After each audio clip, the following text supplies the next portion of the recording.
Hello friends, circle of education welcomes you. American writer की series में हम William Faulkner को कवर कर रहे हैं, जिसके ऊपर 2 वीडियोस ऑलरेडी चैनल पे अपलोड हो चुकी हैं।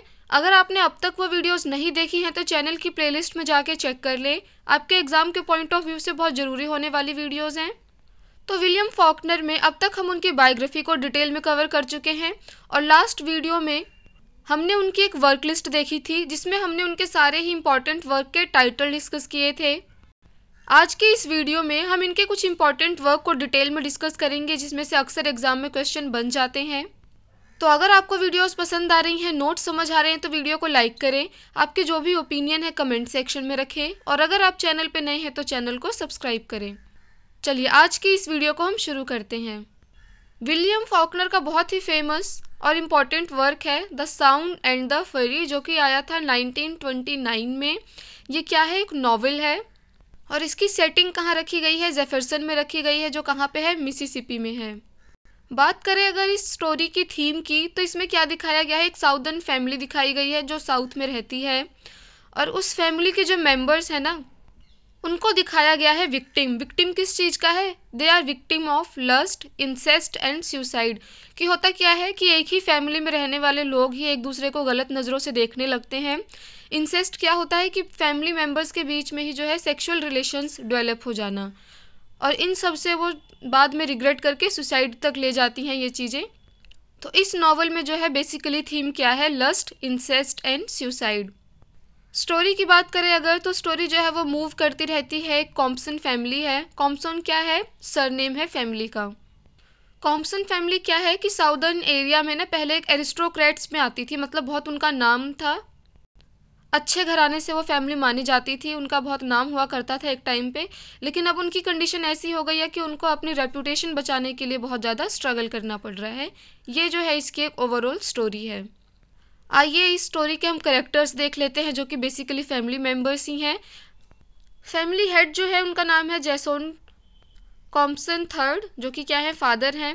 मदर का नाम है कैरोलिन बेस्कॉम कॉम्पसन। ये कपल हो गए। इनके 3 सन हैं। 3 सन के नाम क्या है आइए देखते हैं। Benjamin, Quentin, जैसोन।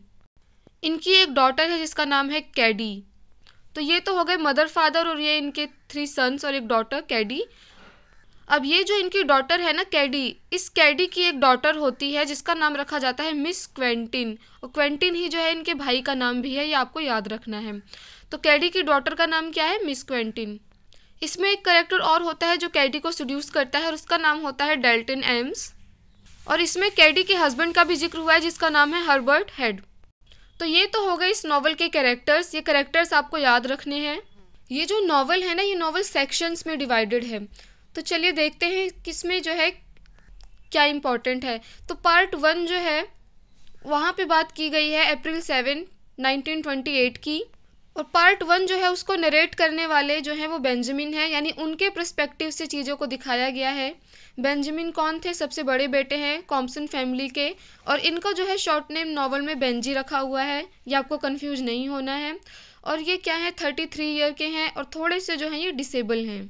सेकंड पार्ट जो है नॉवल का, उसका जो टाइमिंग रखा गया है वो है जून 2, 1910। और ये किसके पर्सपेक्टिव से दिखाया गया है? क्वेंटिन कॉम्पसन, जो सेकंड सन है इस फैमिली के, वो जो है स्पीकर हैं इस सेकंड पार्ट के। और यहाँ पे जो है वो इवेंट्स की बात करते हैं जिनके कारण जो है वो सुसाइड कर लेते हैं। पार्ट 3 की बात करें अगर, तो उसकी जो टाइमिंग है वो अप्रैल 6, 1928 है। और ये जो है इसमें स्पीकर कौन है? जैसन कॉम्पसन, जो कि जो है यंगर ब्रदर है इन दोनों का ही। तो यहाँ पे स्टोरी उनके पॉइंट ऑफ व्यू से दिखाई गई है। और पार्ट 4 में क्या होता है, जिसकी टाइमिंग भी 1928 ही है, अप्रैल 8 दिखाया गया है। यहाँ पे जो फॉकनर है वो क्या करते हैं? थर्ड पर्सन को लेकर के आते हैं जो कि ओमनिशिएंट है, यहाँ का जो नरेटर है। और इस सेक्शन में जो है बात करी गई है जो कॉम्पसन फैमिली है उनका एक सर्वेंट है, ब्लैक सर्वेंट है, नीग्रो है, उसका नाम क्या है? डिल्से।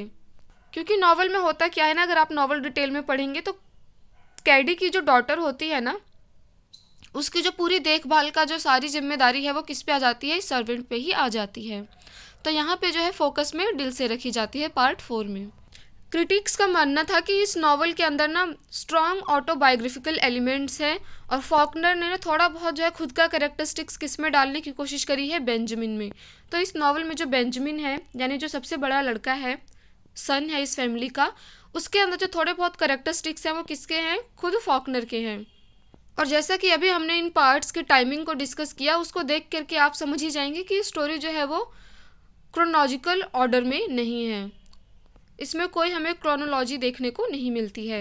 सबसे इम्पॉर्टेंट चीज़ हमको याद ये रखना है कि ये जो नावल है द साउंड एंड द फरी, इसका जो टाइटल है ना वो विलियम फॉकनर ने कहाँ से लिया है, मैकबेथ से लिया है। मैकबेथ जो है विलियम शेक्सपियर का जो वर्क है, उसमें एक्ट 5 सीन 5 में लाइन आती है, वहाँ से जो है टाइटल लिया है विलियम फॉकनर। वो लाइन क्या है आइए देख लेते हैं। It is a tale told by an idiot full of sound and fury signifying nothing. इस नावल में आपको बहुत ज़्यादा डिटेल में जाने की ज़रूरत नहीं है। आपको ये टाइटल कहाँ से लिया है ये याद रखना है, फैमिली मेम्बर्स पता होने चाहिए, नीग्रो सर्वेंट का जिक्र हुआ है ये पता होना चाहिए, और थीम क्या है ये पता होनी चाहिए, बस। चलिए मूव करते हैं नेक्स्ट वर्क की तरफ, सोल्जर्स पे, जो कि आया था 1926 में। ये एक नावल है और इस नावल को किसके इन्फ्लुएंस में आकर के लिखा था विलियम फॉकनर ने, तो आपका आंसर होगा शेरवुड एंडरसन। इस पे बहुत बार क्वेश्चन बन चुका है, ये आपको स्टार मार्क करना है। और वैसे भी विलियम फॉकनर ने जो भी नॉवेल्स लिखी हैं, नावल जो है लिखना उन्होंने किसके इन्फ्लुएंस में आकर शुरू किया था, शेरवुड एंडरसन के। इस नावल की थीम की बात करें अगर, तो आप टाइटल से ही गेस कर लेंगे कि सोल्जर्स पे यानी सोल्जर्स का जिक्र हुआ है। तो इसमें जो है एक हॉरिबल एक्सपीरियंस दिखाया गया है सोल्जर्स का, जब वर्ल्ड वार 1 ख़त्म हुआ था और उसके बाद जो सोल्जर्स आए थे अपने घर में, उनको सोसाइटी कैसे देख रही थी और वो खुद को सोसाइटी में कैसा फील कर रहे थे। यहाँ पे जो है इन सब चीज़ों का ही जिक्र होता है कि जब वो अपने घर आते हैं आधे ज़ख्मी हालत में आते हैं, आधे डिसेबल हो चुके हैं, उसके बाद सोसाइटी और फैमिली का रवैया क्या होता है, ये जो है हमें इस नावल में देखने को मिलता है। इस नावल को विलियम फॉकनर का एम्बिशियस वर्क माना जाता है और इस नावल में इन्होंने मॉडर्निस्ट स्ट्रक्चरल टेक्निक का यूज़ किया है।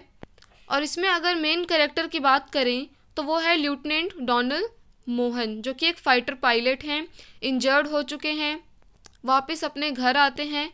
तो ये जो है किसको रिप्रेजेंट करते हैं, सारे ही सोल्जर को जो है एक तरीके से ये रिप्रेजेंट करते हैं लेफ्टिनेंट डोनाल्ड मोहन, कि कुछ सोल्जर जो हैं जख्मी हैं, कुछ मर चुके हैं और कुछ अधमरी हालत में हैं।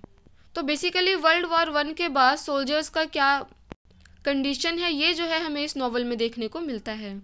और इस नावल में ज़्यादा डिटेल में करने के लिए कुछ नहीं है, इम्पॉर्टेंट पॉइंट हम डिस्कस कर चुके हैं। तो आज की इस वीडियो को हम यही कंप्लीट करते हैं। अगर आपको वीडियोस पसंद आ रही हैं तो वीडियो को लाइक करें, आपके जो भी ओपिनियन है कमेंट सेक्शन में रखें, और अगर आप चैनल पर नए हैं तो चैनल को सब्सक्राइब करें। Thanks for watching this video.